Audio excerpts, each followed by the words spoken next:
중국 후난성 창사시 한 청년이 62층 고층 빌딩 꼭대기에서 아찔한 장면을 연출합니다.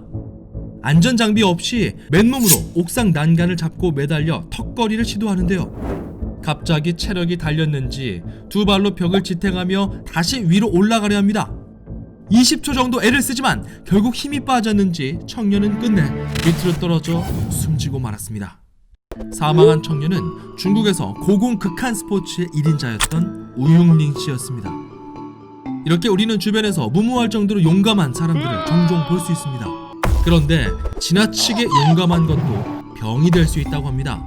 책 이기적 감정의 저자인 랜돌프 앤 네스 교수는 이렇게 공포를 너무 적게 느끼는 사람들이 과소공포증 환자일 수 있다고 생각합니다.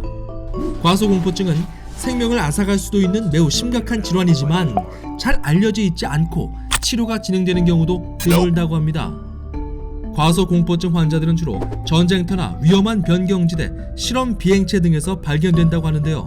일반적인 사람들은 위험의 기미가 보이면 불안을 느끼고 그 상황을 피하려 하지만 과소공포증 환자들은 그렇지 않기 때문이죠.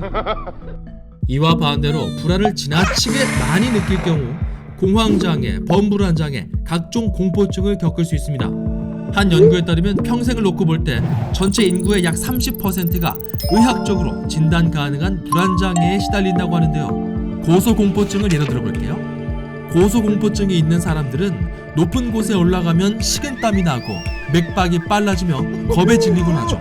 대표적인 불안장애 증상입니다. 위험한 상황을 감지하고 불안감을 느끼게 해서 우리를 보호하려던 장치가 과잉 작동되면 발생하는 것이죠. 이게 우리 몸의 면역 체계와도 비슷한데요.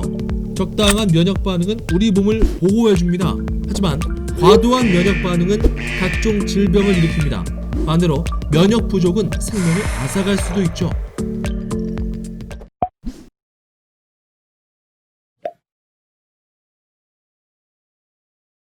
자, 그렇다면 사람들이 불안을 너무 많이 느끼거나 거의 안 느끼게 되는 그 이유는 뭘까요?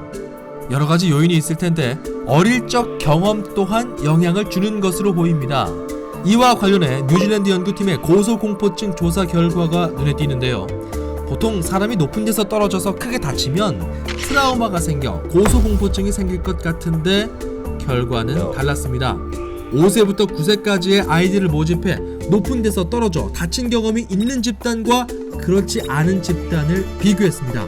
아이들이 18세가 됐을 때 고소공포증 환자가 되어 있는지 그 여부를 조사했죠. 조사 결과 중증 고소공포증 환자 수는 다친 경험을 겪은 아이들 중에서는 2%, 추락사고를 안 겪어본 아이들 중에서는 7%가 나왔습니다.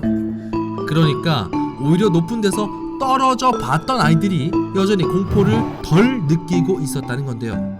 이에 대해 이기적 감정의 저자 네스 교수는 어린 시절 공포를 너무 적게 느껴서 사고로부터 자신을 보호하지 못했던 아이들이 18세가 돼서도 여전히 공포를 너무 적게 느낀다고 설명했습니다. 정확한 원인은 더 따져봐야 되겠지만 겁이 없는 혹은 지나치게 용감한 성향이 어느 정도 타고나는 측면이 있다는 뜻으로 해석됩니다. 불안을 많이 느껴도 문제, 너무 적게 느껴도 문제라는 결론에 도달하니까 이거 약간 좀 허무한데요.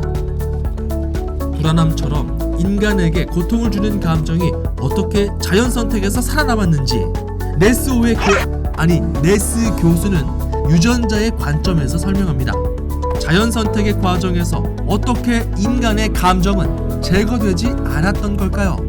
그리고 지금 우리에게 이 이기적 감정들은 어떤 의미가 있는 걸까요?